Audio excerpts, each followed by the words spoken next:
Now streaming on Apple TV is a movie called The Greatest Beer Run Ever. This is directed by Peter Farrelly and stars Zac Efron. This film follows a character by the name of Chickie who decides during the Vietnam War he sees the soldiers being protested on the streets and thus decides that to serve his country he is going to hand deliver his buddies in Vietnam. This is a story about a person who learns the horrors and atrocities of the Vietnam War and specifically what the Americans are doing, and it's told with the subtlety of a director who brought us this.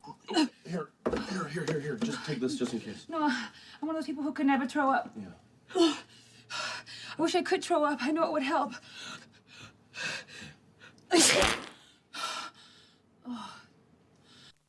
Yikes. Thank you for watching the Metaverse, and here is my review of The Greatest Beer Run Ever.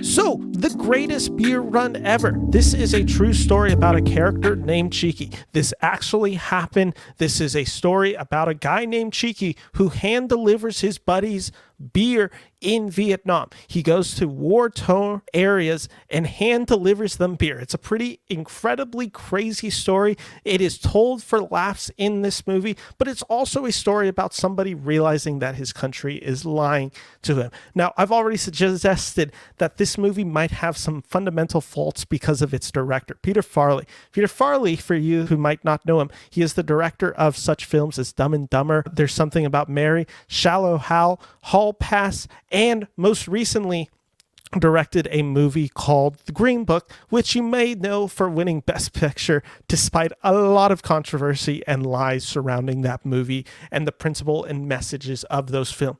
Now, let me just say one thing. I think Peter Farrelly is a pretty comedic genius. I love Dumb and Dumber. I'm not a big fan of There's Something About Mary, but I think when this guy hits like he does with Dumb and Dumber, like he hits with Kingpin, even like Dumb and Dumber 2, which I think isn't actually all that bad, he can really deliver something very special. Now, the issue I had with him when he decides to solo direct with the film Green Book is that I think that film is well-intentioned but actually has nothing of meaning to say about racism. It's kind of racism sanitized for, I don't even just want to say white audiences. At some points, it's just for uneducated audiences. It's like someone who's experiencing racism for the first time and is like, wow, that exists. And that's what The Greatest Beer Run is. Let me just start off with the positives for this movie. I think Efron is giving a committed performance as Chickie. Now, I think the script fails him often. I do, but I think that is nonetheless, he is able to bring something emotionally captivating about this. And the scenes where he starts to realize basically what's going on in Vietnam and have his eyes wide open to the atrocities going on in the war, I think he delivers that with an emotional integrity that actually kind of surprised me from it. I think he's a legitimately good actor. I think he's a very charismatic lead. I think he can be a great leading movie star. He just needs to start choosing better projects and maybe needs to fire his agent because this film is not it. This film completely fails his quality performance. He is doing everything he can to save this film, but the issue is this character of Chickie is so one note. This film is, they treat him as such a dumb character. And the issue with this is that's not a bad premise to have this guy who's essentially dumb to the world around him. He gets to Vietnam. He realizes what's going on. He realizes this isn't like any other war, that the American politicians are committing war crimes and thus having these soldiers enact terrible things to one another to basically fight this unjust war. Everyone knows the story of the Vietnam War. If you don't agree with what I'm saying about the Vietnam War, you're either uninformed or you just simply don't care because the atrocities just mount up. And this is not me criticizing the soldiers by any means. This is me having an issue with the government and the politicians who made people go to war and die for an unjust war. And that's what this film is also trying to convey. It's trying to convey, I don't know what this film's actually trying to convey. What I think this film is trying to convey is it's an anti-war message, or an anti-ignoring media message. It's a film that is pro-journalism, but also spends 75% of the runtime making fun and belittling the journalists. And it just so happens that when somebody like Zac Efron's character finally just sees like the atrocities committed in front of him, that's where he starts opening up. And even then, he's still pretty slow to accept it. So maybe you would call that actually fairly true to life. But the issue when you're watching this film is just straight up that. You're watching this character who is just belittling the media, journalism, the whole runtime, basically. This film's about 2 hours, and I would say up until the 90-minute mark, he's not on the side of journalism. And then when they do, it's so surface level, like, oh, okay, this is what these journalists are doing to actually support the Vietnam War. What they are doing is actually helping the war cause because they're broadcasting the lies of LBJ and the American government to the world at large. Again, that is what this film is essentially about, but it's only about that for the final 30 minutes. There's no real depth to it. Even by the time that this character gets home, you still don't feel like he actually has learned anything. And that was my whole issue with this film.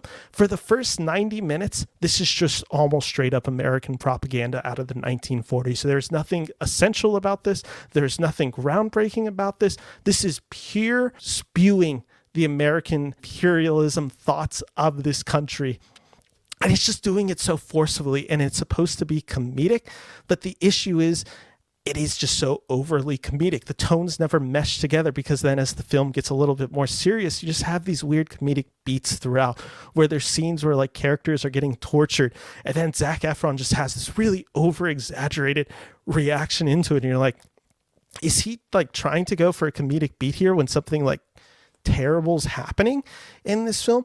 And it's just straight up the issue with this film from beginning to end isn't the stars. I think Russel Crowe, I think Zac Efron, I think they are giving committed performances. Are they hampered down? And specifically, is Zac Efron hampered down by the fact that he has to do a terrible New York accent? My God, he is. And so is the whole cast.